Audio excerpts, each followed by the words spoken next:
Oh, Hi, welcome to Poeting. I'm Nicole Carter, and tonight I'm interviewing Mark Woodward. Hi, Mark. hello there. Hi, how are you? Good, good. Thanks. Yourself? I'm all right, yeah. Where are Good. you? You're right up in Glasgow somewhere, I'm or in Edinburgh. Edinburgh. Yeah, Edinburgh, oh wow. yeah, Okay, well yeah. I'm right on the far end of the country on South Devon, on the coast. Oh, So, beautiful. It must be but lovely.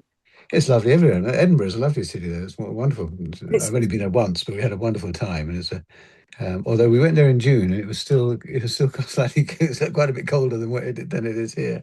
I can And imagine. but there we Just are. now, it's just perfect for me. It's Yeah. not too hot, not too cold. I call it Goldilocks porridge weather because it's Yeah, just right. just right. Yeah.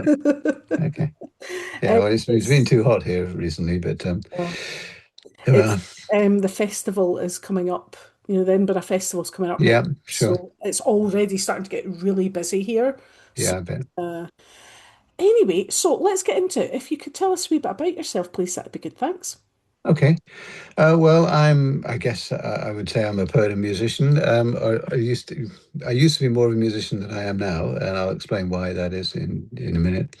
But I've been writing poetry kind of all my life, but on and off a little, in the sense that if I was busy with music, then I didn't write so much poetry. And when, for example, my children were little and I wasn't going out gigging, I'd write more at that stage. And life is like that sometimes. I think you have the creative call in different places at different times for different reasons.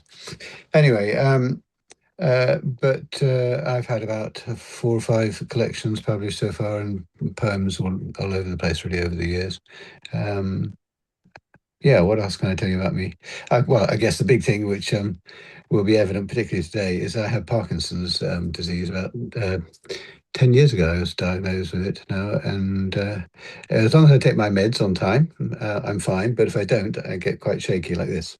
So I'm a little shaky tonight. And I thought, well, maybe I could have postponed the our interview, but I thought, no, it doesn't do any harm to do an interview where you are a bit shaky, because if anyone with Parkinson's is watching in due course, they can sort of say, hey, people are out here, they have the same condition and they are still doing the things and being creative and getting on with life, really.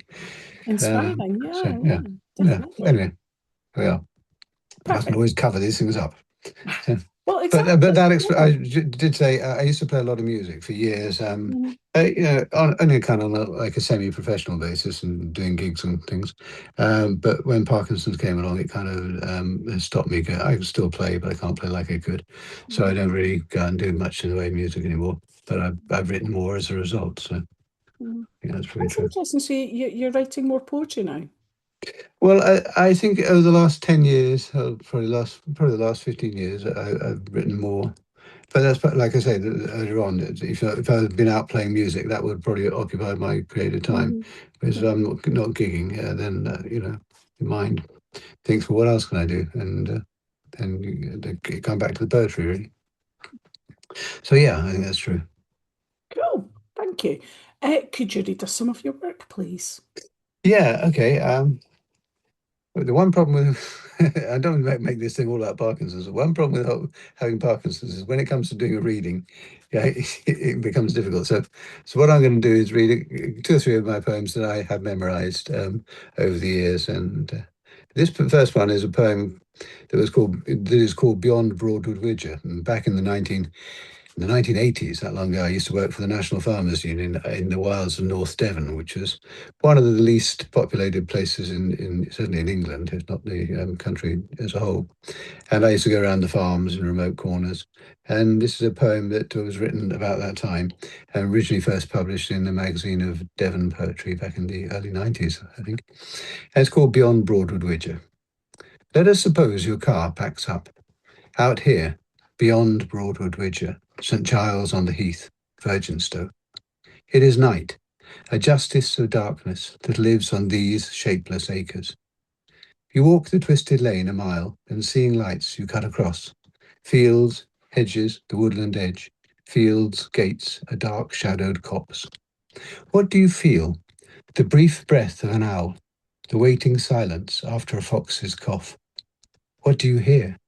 The weight of condensation on an ocean of bending blades. 100 rabbits knew your sound through the earth, long before the air announced your voice or waved your scent. Here there is no one to save you. If you lie down now, this wet ditch may be your decomposing place. And who will find you? Only strangers. Still the darkness will keep eating, moving, weather-bound, star-stared. Out here, in the twitch of spiders, the fright of jays, the quick knee-jerk of a cricket's ear. A moment passing, considered, forgotten.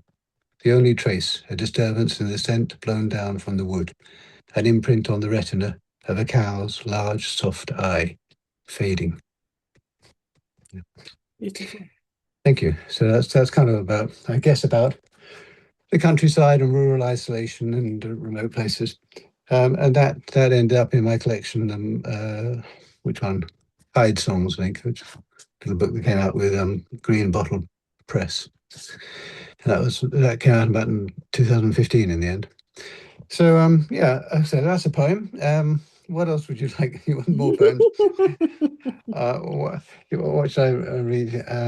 Okay, I've written quite a lot of sort of poems about the environment and poems, I suppose, with a sort of environmentally conscious theme. This is a poem called "The Thread," and again, it's about our responsibility for the environment and the planet, really, I suppose.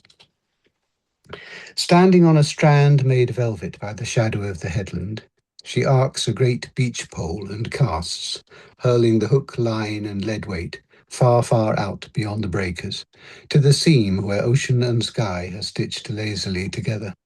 And there the sinker drops to plumb ancient amniotic water. She snags the weave of the seabed, begins the process of reeling, and as she does, the rusty sand beneath her feet begins to shift. She's sinking in with every turn, every wind, yet cannot stop the spooling as she disappears into the sand with the sand fleas, down through the dark ammonite loads, as if the hook had caught her heel, and still she reels and reels and reels, until she's gone, with the land and the sea and the great cloudy sky, following down into this hole of her own persistence. Like all of it, every fish, bird, mammal was attached to the one same thread she'd been pulling since she was born, like all our generations dead, careless for the unraveling. So that's kind of, it's sort of like it's a fishing metaphor, and it's also got a kind of this idea of a thread being pulled, a bit like a fishing line. So that's all kind of going on there, really. So yeah, thank Thank you. you. Where can we hear you? Can we hear you recite anywhere? Yeah, there's some stuff on. I've got a YouTube channel with some poems and some music on the YouTube as well, and also you can find me on Instagram, which is I think it's at Marco Woodward, Marco Woodward, and I quite often put up little poems, little videos and recitations and things on there, and on Facebook and social media generally, I suppose. But yeah. I was going to ask that actually. That's one of my other questions. So, where can we buy your work? Well, you should be able to get it. I hate to say this, you could get it through Amazon, I'm sure. But if you feel compelled to support them, the Green Bottle Press in London published Hyde Songs, which was the first collection, and that's still available from them. And I recommend, they're a publisher that specialises in doing first collections for poets, and they're well worth supporting. And then I published two books with my friend Andy Brown, who is a professor of creative writing at Exeter University. We collaborated on a couple of books. One of them called The Tin Loads, which is all about the West Country, the archaeology and the environment and the kind of environmental history. At least it takes that as a starting point and expands out. And that's published by Indigo Dreams Press. And then the two more recent ones, Shaking the Persimmon Tree, which is poems about Italy, and that's got the one I just read in it. And poems about Italy, where I had a little house for a few years, and also touches on Parkinson's, and but all sorts of things in there. It's quite a that's my favorite collection, I think, and that's published by Sea Crow Press, who are American, and they also published Grace Notes, which was the last book, which is that one there, which is another collaboration with Andy Brown, and that's a book of music poetry. So Sea Crow Press in the States, but I think they have distribution over here. So, failing all that, if you want to send me an email, which might be the easiest way, or get in touch with me, and my email address is marcowoodward@gmail.com. So, and of course, I should say I have a website thing, which is markwoodwardpoetry.blogspot.com.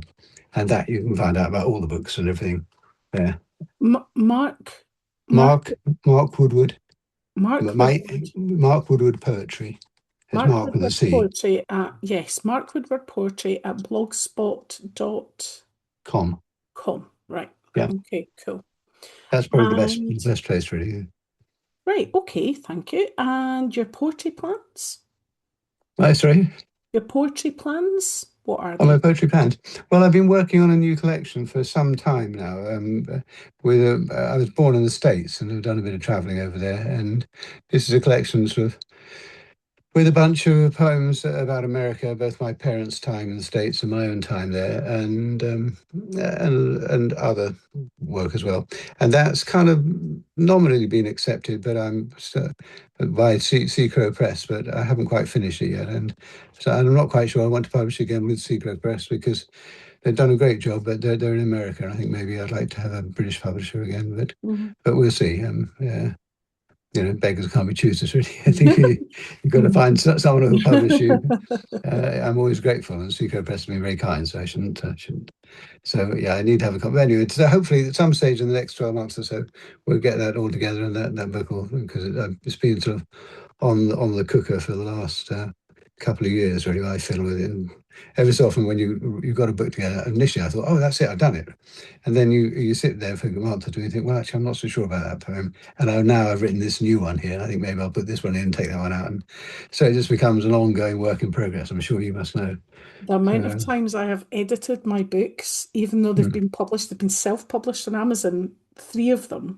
right. I've got one that was conventionally published through Dreich, which is based in Oh Fife, yeah, I know. or Yeah. was based in Fife.